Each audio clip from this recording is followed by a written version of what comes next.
Assalamualaikum warahmatullahi wabarakatuh. Selamat pagi teman-teman semua. Kembali kita bertemu di kelas mata kuliah audit SMK 3. Kali ini kita akan membahas tentang prinsip penerapan SMK 3 di tempat kerja.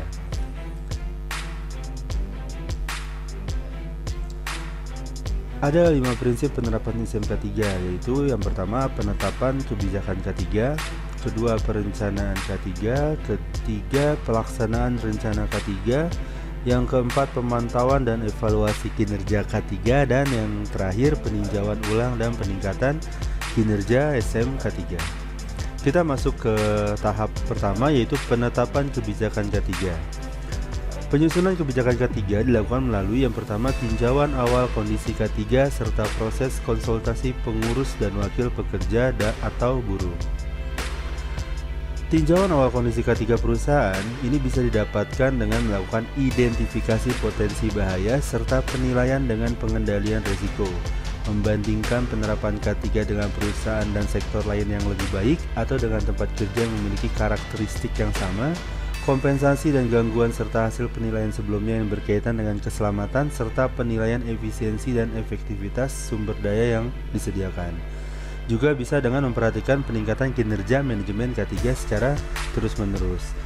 Proses komunikasi antara pengurus dan wakil pekerja atau buruh dengan melakukan komunikasi dan koordinasi untuk mendapatkan masukan dari pekerja atau buruh dan atau serikat pekerja atau buruh. Penetapan kebijakan K3 harus yang pertama disahkan oleh pucuk pimpinan perusahaan, bisa dengan direktur utama, pemilik perusahaan, dan lain-lain. Yang penting yang posisinya paling tinggi di perusahaan atau di tempat kerja. Jadi bisa direktur, bisa presiden direktur, atau bisa langsung ownernya. Lalu tertulis, tertanggal, dan ditandatangani. Harus jelas tertulis, ada tanggal kapan dibuatnya, dan ditandatangani oleh pengesahnya. Pengesahnya adalah pemilik atau posisi tertinggi yang ada di perusahaan. Lalu secara jelas menyatakan tujuan dan sasaran K3.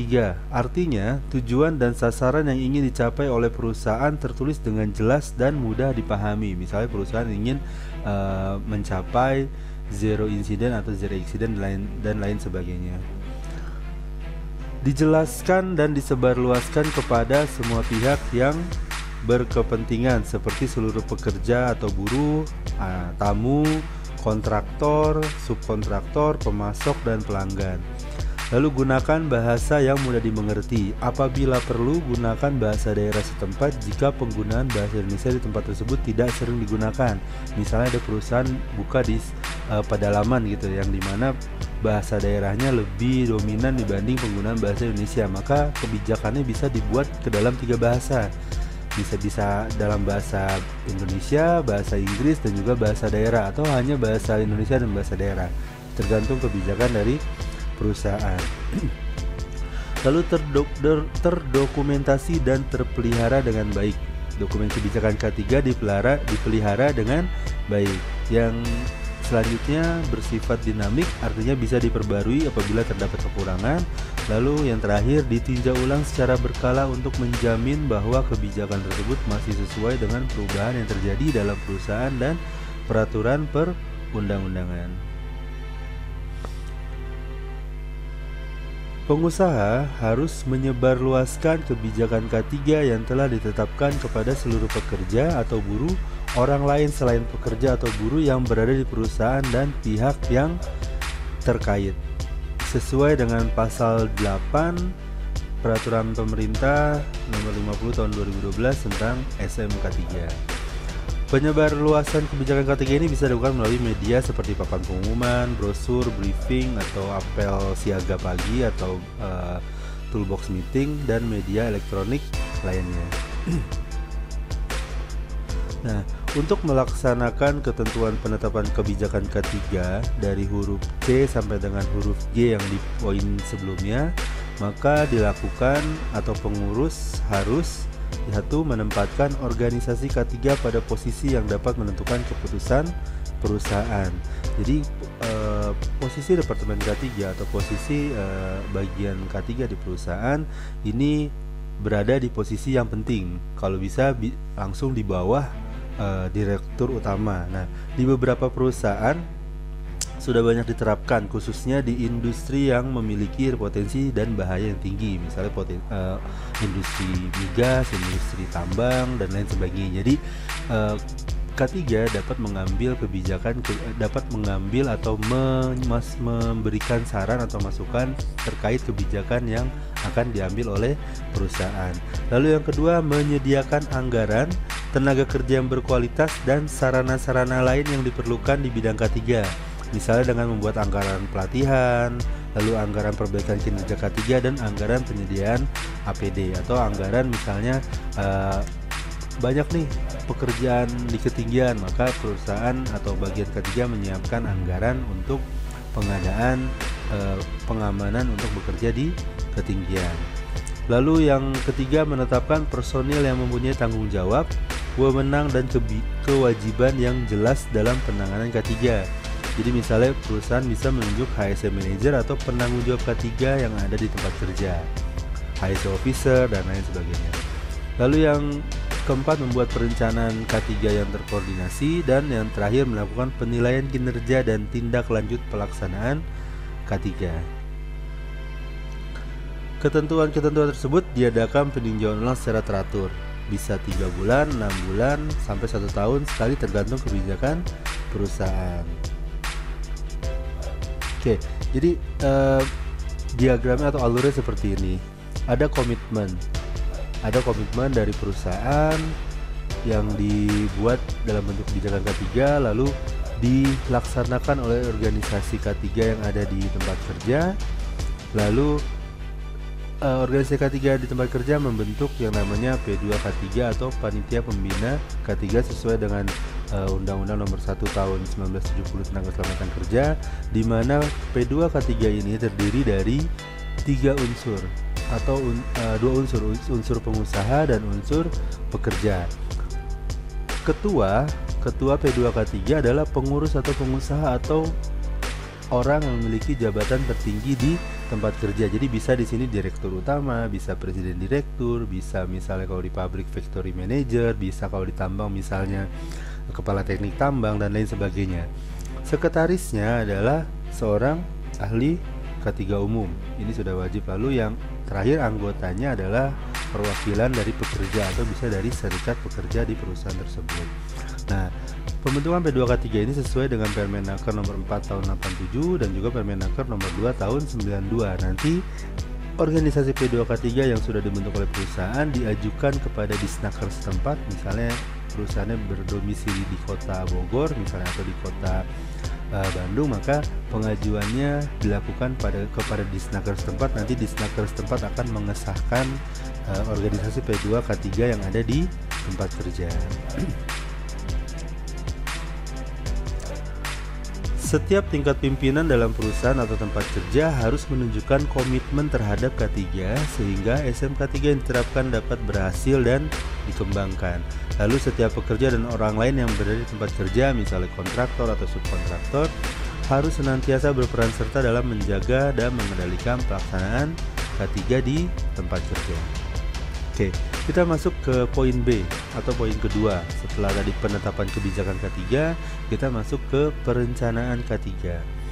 Perencanaan K3 disusun untuk menghasilkan rencana K3 yang mengacu pada kebijakan K3 dengan mempertimbangkan atau berdasarkan yang pertama, hasil penelaahan awal, merupakan tinjauan awal kondisi K3 perusahaan yang telah dilakukan pada penyusunan kebijakan. Lalu identifikasi potensi bahaya, penilaian dan pengendalian risiko harus dipertimbangkan pada saat merumuskan rencana K3. Jadi dibuat nih tabel HIRA-DC, tabel JSA, dan lain sebagainya.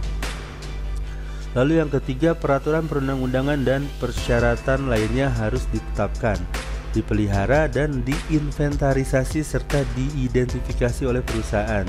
Jadi saat tahap ini, semua peraturan dan undang-undang yang berkaitan dengan K3 harus diidentifikasi oleh perusahaan sesuai apa tidak dengan kondisi tempat kerja. Jadi semua peraturan pemenuhan perundang-undangan harus dipenuhi. Misalnya perusahaan yang bergerak di bidang tambang, selain memenuhi peraturan yang dikeluarkan oleh Kemenaker, dia juga harus mematuhi peraturan yang dikeluarkan oleh Kementerian ISDM. Begitu juga dengan misalnya perusahaan penerbangan atau aviasi. Jadi selain dia harus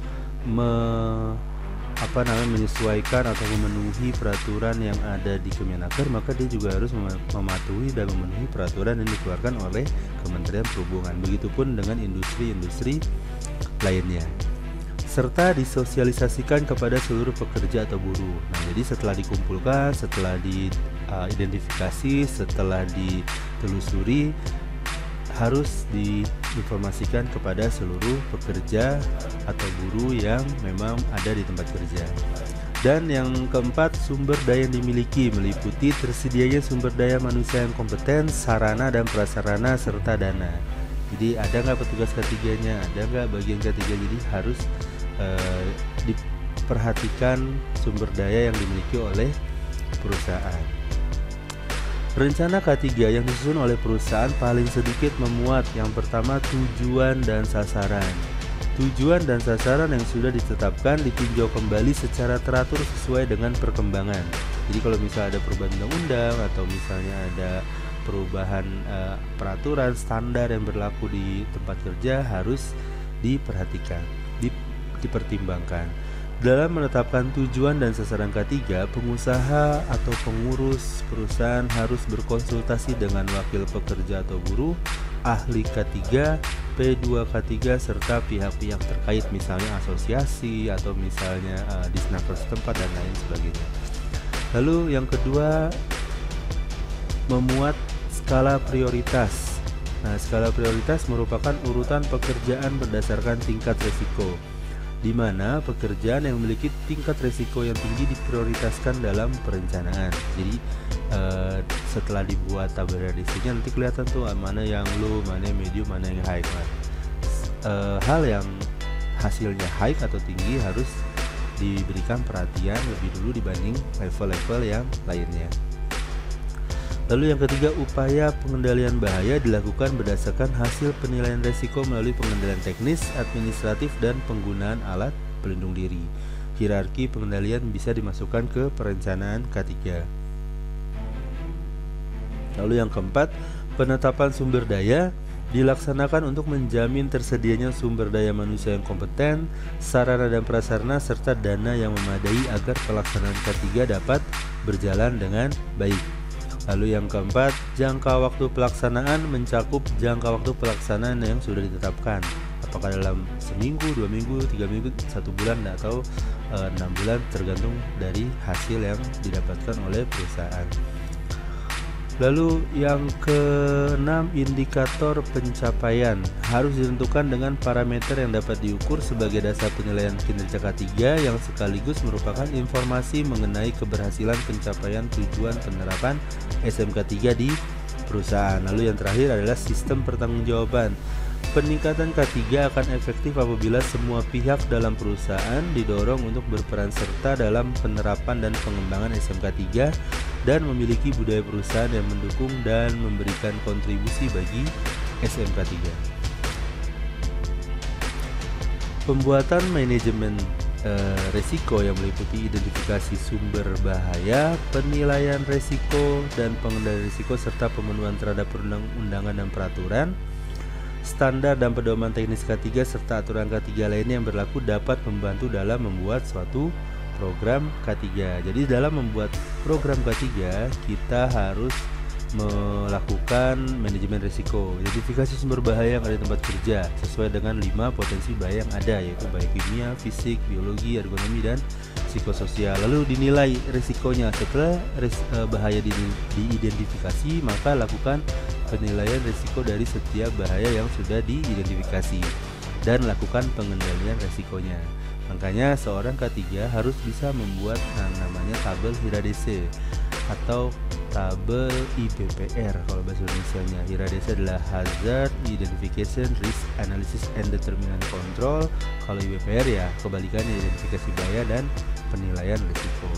Lalu selain melakukan manajemen risiko di tempat kerja, manajemen risiko K3 di tempat kerja, Dilihat juga pemenuhan terhadap perundang-undangan K3, lalu ada standar K3 yang berlaku, pedoman teknisnya dan aturan K3 lainnya. Bisa juga mengambil dari ISO kalau K3 itu 45001 tahun 2018. Nah, dari kedua langkah tersebut, dari langkah melakukan manajemen risiko, lalu melakukan identifikasi perundangan, peraturan dan standar lainnya, maka kita bisa menyusun program K3 yang baik di tempat kerja. Nah, perencanaan K3 harus memiliki sifat yang pertama spesifik, yang artinya tujuan yang ingin dicapai dijelaskan secara spesifik, misalnya mewujudkan zero accident atau zero incident. Lalu measurable, yang artinya dapat diukur tingkat keberhasilannya. Lalu harus bersifat achievable, artinya dapat dicapai atau realistis. Harus realistis, jadi misalnya mengurangi sebelumnya angka kecelakaan tinggi atau angka insiden tinggi, lalu di kebijakannya atau di perencanaan K3-nya dibuat menurunkan angka kecelakaan atau angka insiden sampai berapa persen. Nah, itu harus bisa dicapai, harus realistis. Jadi nggak mungkin kalau misalnya dalam sebulan ini, misalnya sebelumnya perusahaan dalam sebulan ada 100 kecelakaan atau 100 insiden, terus di perencanaannya harus langsung zero accident, nggak bisa. Jadi harus bertahap, harus bisa dicapai. Dan untuk target bulan berikutnya jadi makin turun, misalnya bulan berikutnya menurunkan angka insiden sampai 40% misalnya, bulan depan sampai 60%, sampai 80%, dan begitu seterusnya. Lalu bersifat reasonable atau masuk akal, dan time bound atau terikat oleh waktu. Nah, setelah menyusun perencanaan K3, kita masuk ke langkah ketiga, yaitu pelaksanaan rencana K3. Pelaksanaan rencana K3 harus dilaksanakan dengan yang pertama adalah menyediakan sumber daya manusia yang memiliki kualifikasi. A. Prosedur pengadaan sumber daya manusia. Dalam penyediaan sumber daya manusia, perusahaan harus membuat prosedur pengadaan secara efektif yang meliputi yang pertama, pengadaan sumber daya manusia sesuai dengan kebutuhan dan memiliki kompetensi kerja serta kewenangan di bidang K3 yang dibuktikan melalui sertifikat K3 yang diterbitkan oleh instansi yang berwenang dan surat izin atau operasi dan atau surat penunjukan dari instansi yang berwenang. Jadi tunjukkan tuh sertifikat atau pelatihan atau lisensi yang dimiliki oleh personil K3, misalnya pernah mengikuti ahli K3 umum, pernah mengikuti auditor SMK 3 dan lain sebagainya. Lalu dilakukan langkah yang kedua, pengidentifikasian kompetensi kerja yang diperlukan pada setiap tingkatan manajemen perusahaan dan menyelenggarakan setiap pelatihan dibutuhkan. Jadi misalnya perusahaan atau bagian K3 sudah mengidentifikasi, sudah menganalisis pelatihan-pelatihan apa saja yang harus didapatkan oleh si personil K3 atau si sumber daya yang dimiliki oleh perusahaan sesuai dengan kualifikasinya. Misalnya ada operator forklift, ya harus punya lisensi forklift, CEO forklift, surat izin operasi forklift dan lain sebagainya. Lalu yang ketiga pada langkah prosedur pengadaan sumber daya manusia, yaitu pembuatan ketentuan untuk mengkomunikasikan informasi K3 secara efektif. Lalu yang keempat, pembuatan peraturan untuk memperoleh pendapat dan saran para ahli. Jadi bisa meminta saran dari para ahli, misalnya dari asosiasi, dari dosen, dari pihak akademisi dan lain sebagainya. Lalu yang kelima, pembuatan peraturan untuk pelaksanaan konsultasi dan keterlibatan pekerja atau buruh secara aktif. Jadi pekerja atau buruh di perusahaan bisa memberikan saran atau masukan terkait dengan perbaikan kinerja K3 di tempat kerja. Yang B adalah menyediakan sumber daya manusia memiliki kualifikasi. B. Konsultasi, motivasi, dan kesadaran. Dalam menunjukkan komitmen terhadap K3, pengusaha dan atau pengurus harus melakukan konsultasi, motivasi, dan kesadaran dengan melibatkan pekerja maupun pihak lain yang terkait di dalam penerapan, pengembangan, dan pemeliharaan SMK 3 sehingga semua pihak merasa ikut memiliki dan merasakan hasilnya. Jadi tidak hanya pekerja di internal lingkungan perusahaan, tapi kalau misalnya perusahaan ada subkontraktor, ada pekerja lainnya di luar dari perusahaan, maka bisa diikut sertakan. Dalam melaksanakan konsultasi motivasi dan kesadaran SMK 3, pengusaha dan atau pengurus harus memberi pemahaman kepada tenaga kerja atau pekerja tentang 5 sumber bahaya di tempat kerja, yaitu bahaya fisik, kimia, biologi, radiasi, ergonomi, dan psikologi yang mungkin dapat mencederai dan melukai pada saat bekerja, serta pemahaman sumber bahaya tersebut. Pemahaman tersebut bertujuan untuk mengenali dan mencegah tindakan yang mengarah ke terjadinya insiden. Jadi bisa dilakukan seperti safety induction. Misalnya pada saat pekerja masuk diberikan safety induction, dijelaskan bahayanya apa, resikonya apa, pengendaliannya seperti apa, dan lain sebagainya. Atau juga bisa dilakukan pada saat toolbox meeting. Toolbox meeting biasanya dilakukan pada saat apel pagi kalau di lapangan. Jadi sebelum melakukan pekerjaan, si supervisor melakukan apel meeting atau toolbox meeting untuk memberitahu nih gimana nih pekerjaan hari ini, apa yang harus kita lakukan, bagaimana cara melakukan, dan lain sebagainya. Yang poin C adalah tanggung jawab dan tanggung gugat. Bentuk tanggung jawab dan tanggung gugat dalam pelaksanaan K3 harus dilakukan oleh perusahaan dengan cara yang pertama menunjuk, mendokumentasikan, dan mengkomunikasikan tanggung jawab dan tanggung gugat di bidang K3. Lalu yang kedua, menunjuk sumber daya manusia yang berwenang untuk bertindak dan menjelaskan kepada semua tingkatan manajemen, pekerja atau buruh, kontraktor, subkontraktor, dan pengunjung yang meliputi bahaya dan risiko di tempat kerja. Lalu yang ketiga, mempunyai prosedur untuk memantau dan mengkomunikasikan setiap perubahan tanggung jawab dan tanggung gugat yang berpengaruh terhadap sistem dan program K3. Dan yang keempat, memberikan reaksi secara tepat dan cepat terhadap kondisi yang menyimpang atau kejadian lainnya. Jadi setelah ditunjuk, setelah ada bagiannya, maka bagian tersebut bertanggung jawab kepada keseluruhan kinerja K3 di perusahaan, termasuk di tanggung jawab dan tanggung gugatnya. Lalu yang keempat, ada pelatihan dan kompetensi kerja. Pelatihan dan kompetensi kerja dilakukan dengan melakukan pengidentifikasian dan pendokumentasian standar kompetensi kerja K3. Standar kompetensi kerja K3 dapat diidentifikasi dan dikembangkan sesuai kebutuhan dengan mempertimbangkan, yaitu menggunakan standar kompetensi kerja yang sudah ada, lalu memeriksa uraian tugas dan jabatan dari si penanggung jawab K3-nya, lalu menganalisis tugas kerja, job description-nya, lalu menganalisis hasil inspeksi dan audit yang dilakukan di bidang K3 di perusahaan, lalu meninjau ulang laporan insiden. Hasil identifikasi kompetensi kerja digunakan sebagai dasar penentuan program pelatihan yang harus dilakukan dan menjadi dasar pertimbangan dalam penerimaan, seleksi, dan penilaian kinerja. Nah, lalu yang kedua, dalam pelaksanaan rencana K3 harus dilaksanakan dengan menyediakan prasarana dan sarana yang memadai yang meliputi organisasi atau unit yang bertanggung jawab di bidang K3. Jadi perusahaan wajib membentuk panitia pembina keselamatan dan kesehatan kerja yang selanjutnya disingkat P2K3 yang bertanggung jawab di bidang K3. Nah, P2K3 adalah badan pembantu di tempat kerja yang merupakan wadah kerjasama antara pengusaha dan tenaga kerja atau pekerja atau buruh untuk mengembangkan kerjasama, saling pengertian, dan partisipatif efektif dalam penerapan keselamatan dan kesehatan kerja. Susunan strukturnya terdiri dari pengusaha dan juga dari faktor pekerja, dan ada ahli K3 umum sebagai sekretaris P2K3. Susunannya terdiri dari ketua, sekretaris, dan anggota. Jadi ketuanya tadi direktur utama atau orang yang memiliki jabatan tertinggi di perusahaan. Lalu sekretarisnya P2K3 dan anggotanya adalah serikat atau perwakilan pekerja di perusahaan tersebut.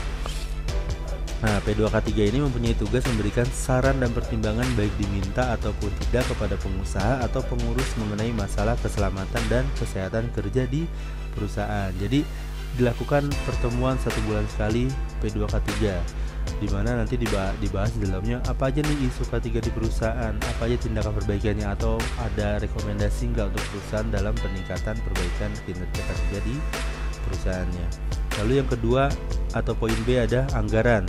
Perusahaan harus mengalokasikan anggaran untuk melaksanakan atau pelaksanaan K3 secara menyeluruh, antara lain untuk keberlangsungan organisasi K3, pelatihan SDM dalam mewujudkan kompetensi kerja, dan pengadaan prasarana dan sarana K3 termasuk alat evakuasi, peralatan pengendalian, dan peralatan pelindung diri.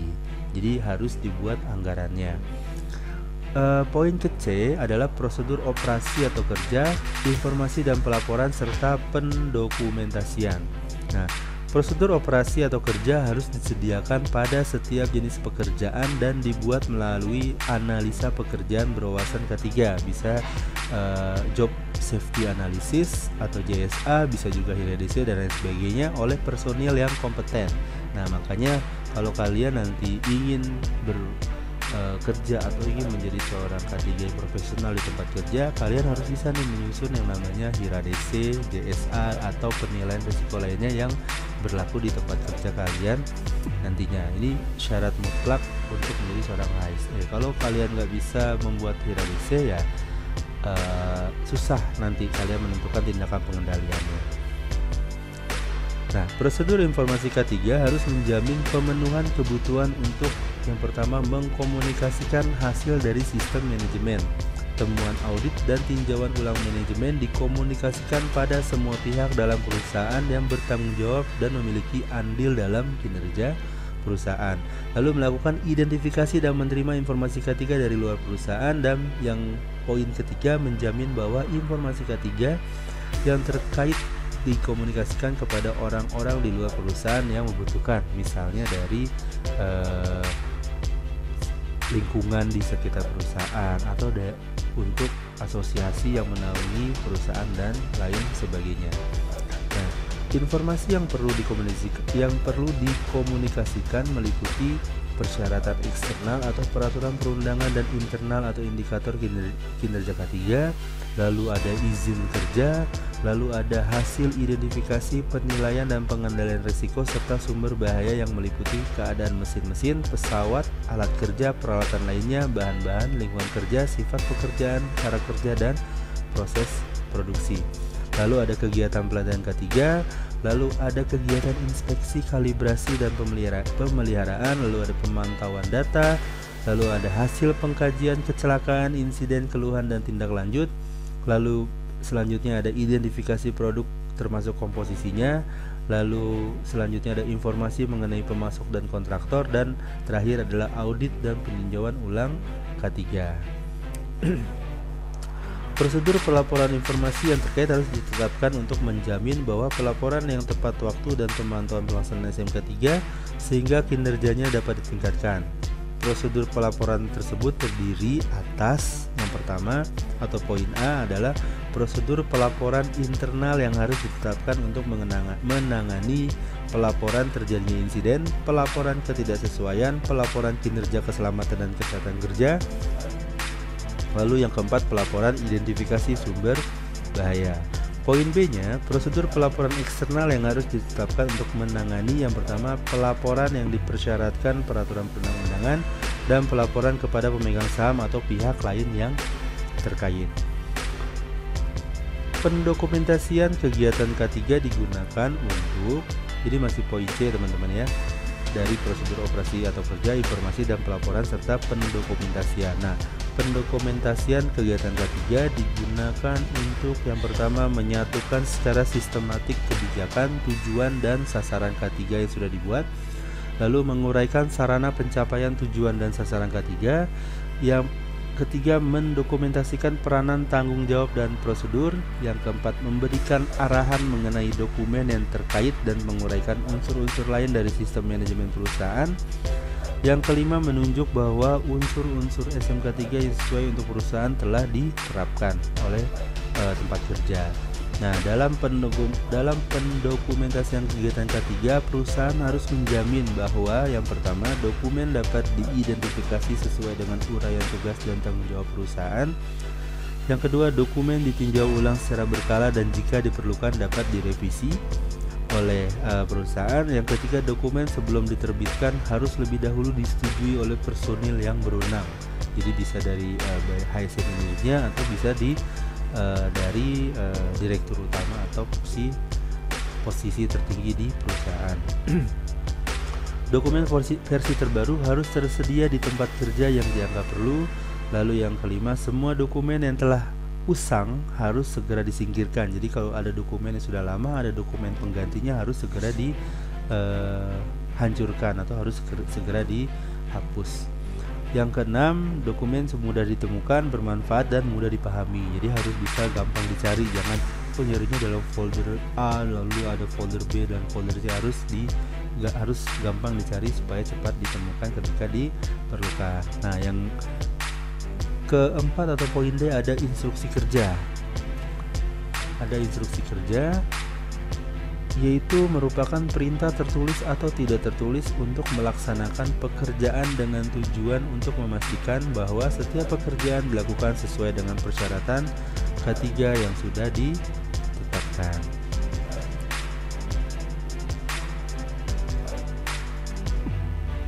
Nah, pada pasal 11 di PP nomor 50 tahun 2012 tentang SMK 3, dalam melaksanakan rencana K3 harus melakukan kegiatan dalam pemenuhan persyaratan peraturan undang-undang. Nah, kegiatan dalam pelaksanaan rencana K3 paling sedikit meliputi yang pertama, tindakan pengendalian. Tindakan pengendalian harus diselenggarakan oleh setiap perusahaan terhadap kegiatan-kegiatan, produk, barang, dan jasa yang dapat menimbulkan risiko kecelakaan dan penyakit akibat kerja. Tindakan pengendalian dilakukan dengan mendokumentasikan dan melaksanakan kebijakan yang merupakan standar bagi tempat kerja atau perancangan pabrik dan bahan yang sudah ada, dan prosedur dan instruksi kerja untuk mengatur dan mengendalikan kegiatan produk, barang, dan jasa yang dihasilkan oleh perusahaan. Pengendalian risiko kecelakaan dan penyakit akibat kerja dapat dilakukan melalui yang pertama, melakukan identifikasi potensi bahaya dengan mempertimbangkan kondisi dan kejadian yang dapat menimbulkan potensi bahaya dan jenis kecelakaan dan penyakit akibat kerja yang mungkin dapat terjadi di tempat kerja. Lalu melakukan penilaian risiko untuk menetapkan besar kecilnya suatu risiko yang telah diidentifikasi sehingga digunakan untuk menetapkan prioritas pengendalian terhadap tingkat risiko kecelakaan dan penyakit akibat kerja di tempat kerja. Lalu dilakukan melalui tindakan pengendalian yang dilakukan mengendalikan atau pengendalian teknis atau rekayasa yang meliputi eliminasi, substitusi, isolasi, ventilasi, higienitas, dan sanitasi. Lalu bisa juga dilakukan melalui pendidikan dan pelatihan sesuai dengan kompetensi kerjanya. Lalu bisa juga dilakukan melalui insentif atau penghargaan dan motivasi diri. Nah, terkadang kalau kita melakukan suatu kebijakan atau suatu program K3 di tempat kerja untuk menumbuhkan rasa tanggung jawab atau semangat si pekerja untuk memenuhi prosedur K3 di tempat kerja, bisa dengan pemberian penghargaan atau reward, bisa berbentuk barang atau uang atau lain sebagai sertifikat dan lain sebagainya. Nah, kalau kita hanya tahu ada yang pelanggar K3 dilakukan punishment, dilakukan teguran, lalu diberi sanksi dan lain sebagainya, lama-kelamaan orang-orang tersebut akan merasa K3 ini sebagai beban. Jadi mereka taat K3 pada saat ada orang K3 datang, pada saat ada si inspektor atau HSO officer datang, tapi setelah itu lepas lagi K3-nya. Nah, dengan pemberian penghargaan atau reward atau apresiasi kepada pekerja, maka bisa menumbuhkan tingkat kepercayaan dan tingkat tanggung jawab si pekerja terhadap K3 yang sudah dibuat. Lalu yang langkah selanjutnya setelah insentif, penghargaan, dan motivasi diri, lakukan evaluasi melalui internal audit, penyelidikan insiden, dan penegakan hukum. Nah, baru kalau misalnya ada yang salah, lakukan audit, lakukan investigasi, lalu lakukan tindakan hukuman, misalnya pemberian sanksi dan lain sebagainya. Lalu ada perancangan dan rekayasa. Nah, tahap perancangan dan rekayasa meliputi pengembangan, misalnya mengembangkan alat atau mesin yang sudah atau metode yang ada sebelumnya untuk menjadi lebih baik. Lalu ada verifikasi, ada tinjauan ulang, validasi, dan penyesuaian. Dalam melaksanakan perancangan dan rekayasa harus memperhatikan unsur-unsur. Yang pertama, identifikasi potensi bahaya. Selalu ada langkah identifikasi potensi bahaya, penilaian risiko, dan pengendaliannya.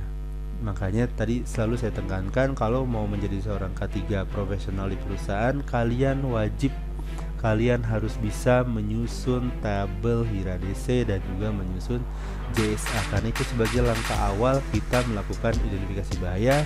Lalu langkah awal juga kita melakukan penilaian risiko, dan nantinya akan mudah kita tentukan pengendalian bahaya dan risiko tersebut di tempat kerja.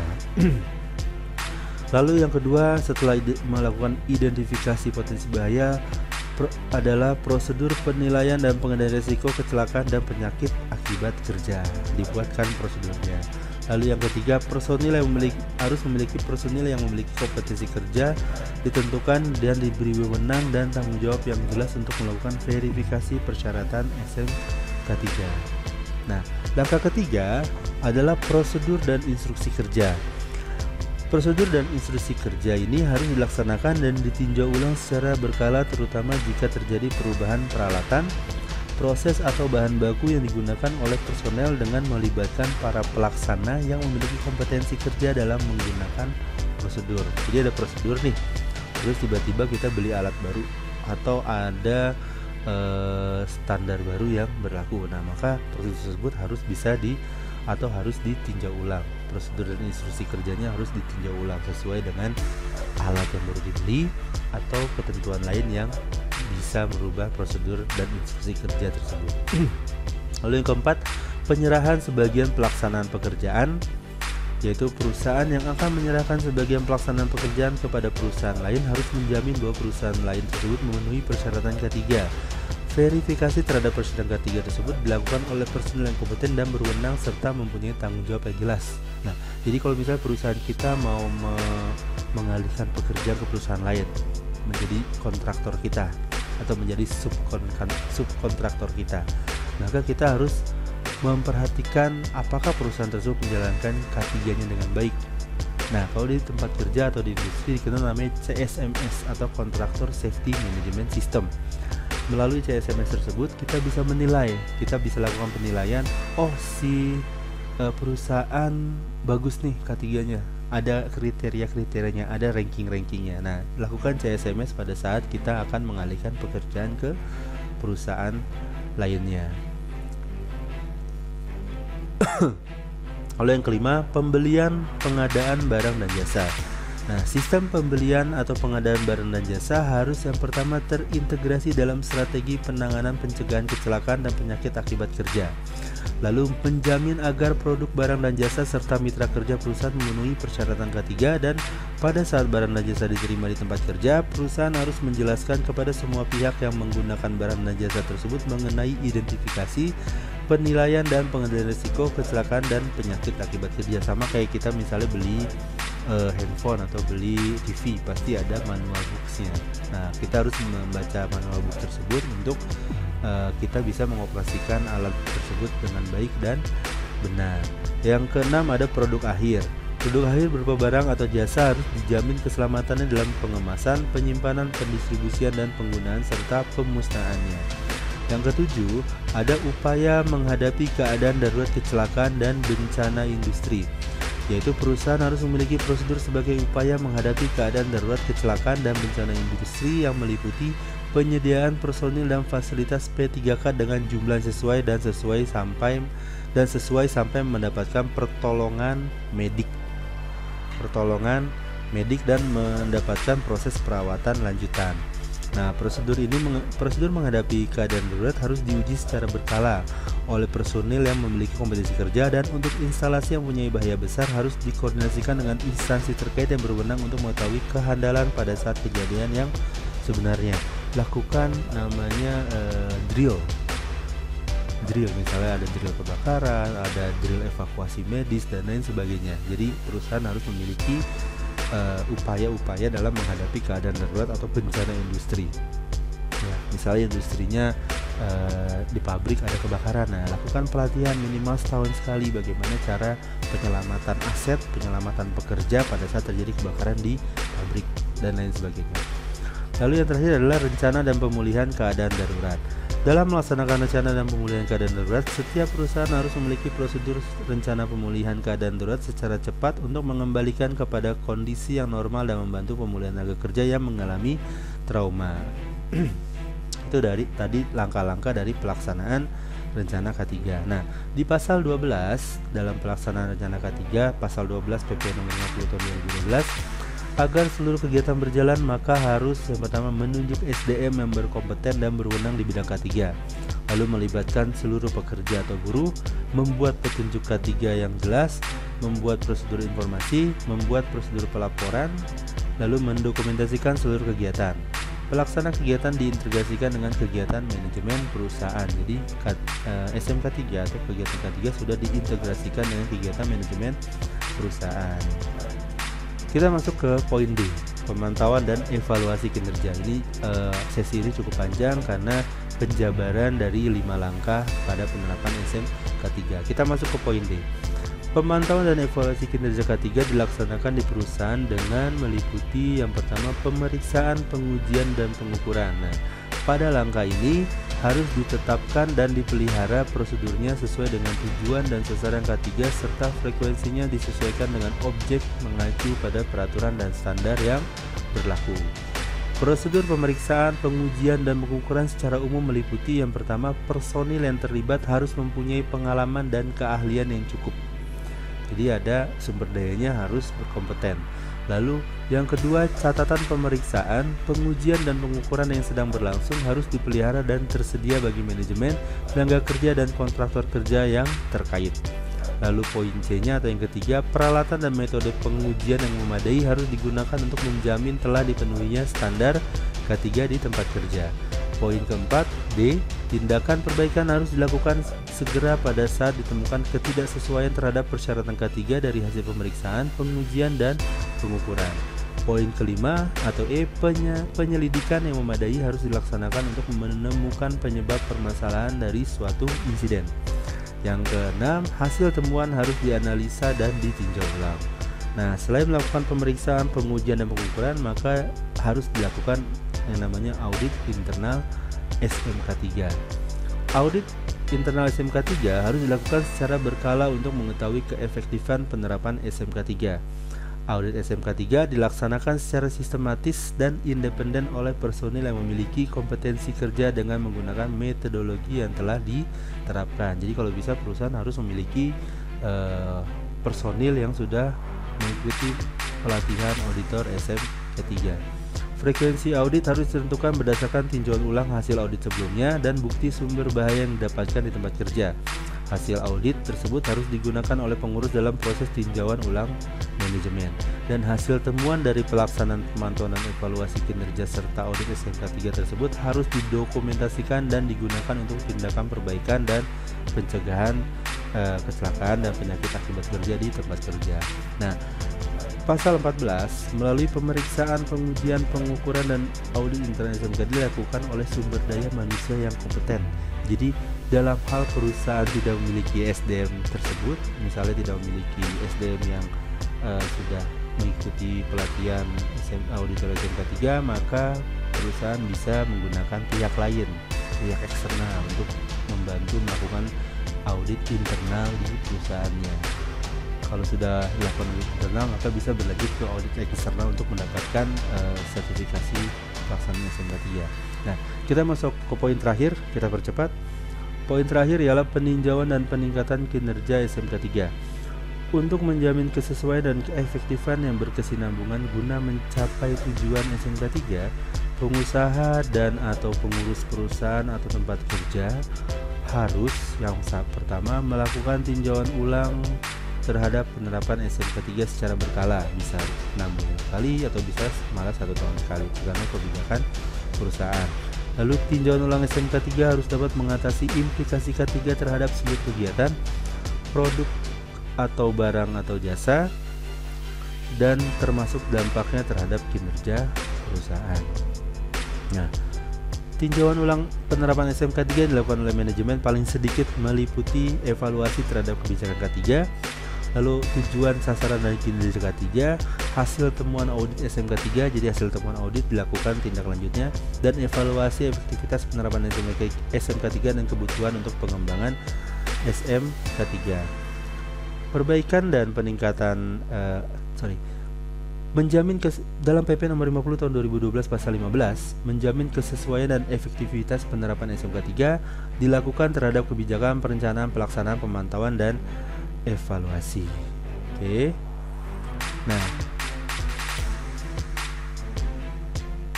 hasil peninjauan digunakan untuk perbaikan dan peningkatan kinerja SMK 3 di perusahaan.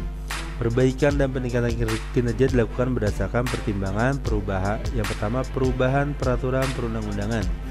Lalu ada tuntutan dari pihak yang terkait dan pasar, dari klien atau dari pasar itu sendiri.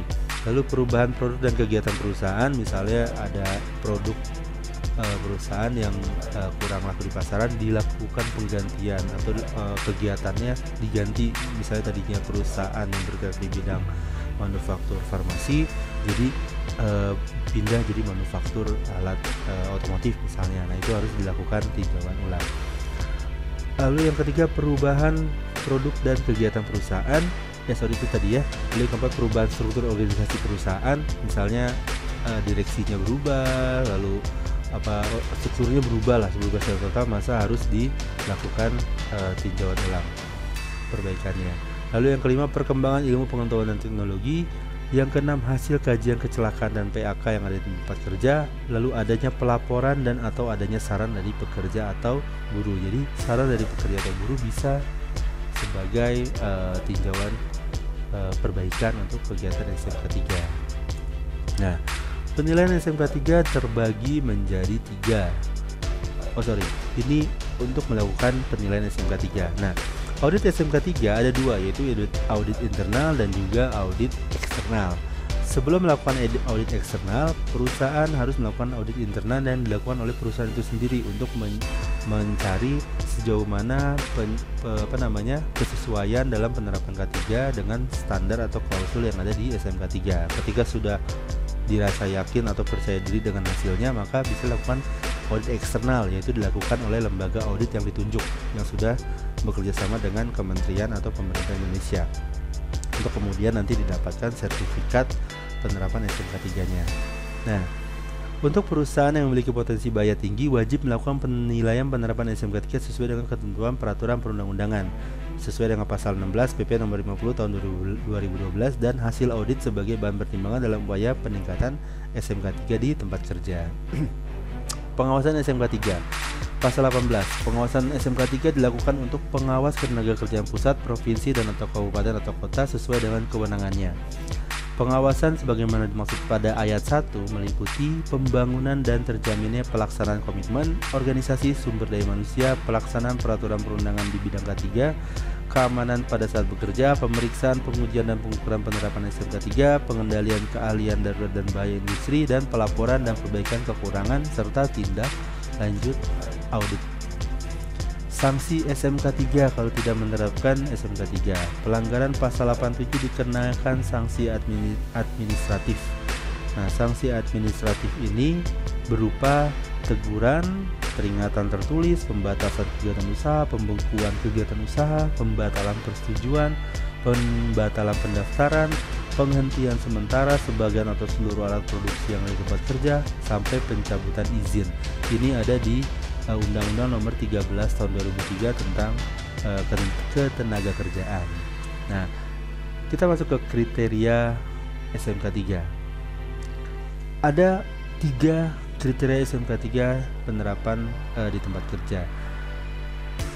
Dibagi menjadi 3, yaitu kecil meliputi 64 kriteria SMK 3, transisi atau sedang itu meliputi 122 kriteria, dan besar meliputi 166 kriteria dengan tingkat penilaian untuk masing-masing kategori 0 sampai 59%, artinya tingkat penilaian penerapan kurang, 60 sampai 84% artinya tingkat penerapan baik, dan 85 sampai 100% artinya tingkat penerapan memuaskan.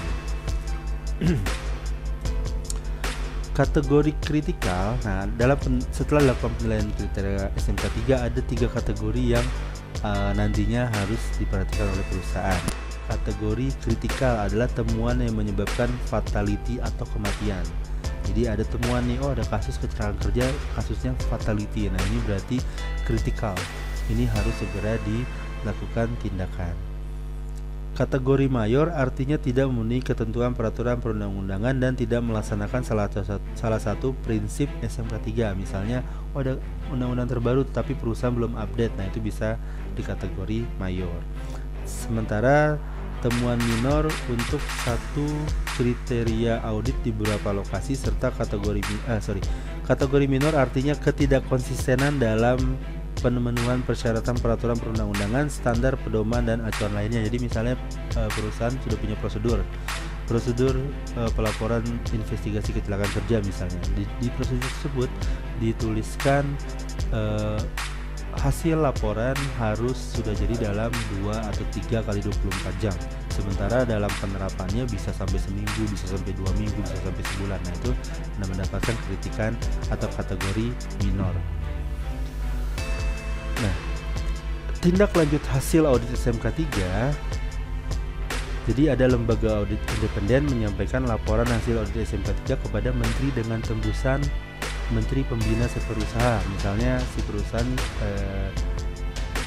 pertambangan atau migas. Nah, berarti ditembuskan kepada Kementerian ISDM, atau misalnya industri atau manufaktur kepada Kementerian Perindustrian. Begitu juga di industri lainnya. Lalu ditembuskan juga kepada gubernur sebagai informasi kepada kepala daerah atau bupati atau wali kota dan perusahaan yang diaudit. Oke, sampai sini pertemuan kita kali ini. Karena agak panjang karena kita membahas atau mengupas satu persatu dari 5 langkah penerapan SMK 3. Nah, seperti biasa, diskusi, absensi, dan lain sebagainya kita lakukan di Google Classroom. Akhir kata, Assalamualaikum warahmatullahi wabarakatuh. Tetap jaga kesehatan dan tetap menjaga keselamatan dalam penerapan 3M di luar rumah. Selamat pagi.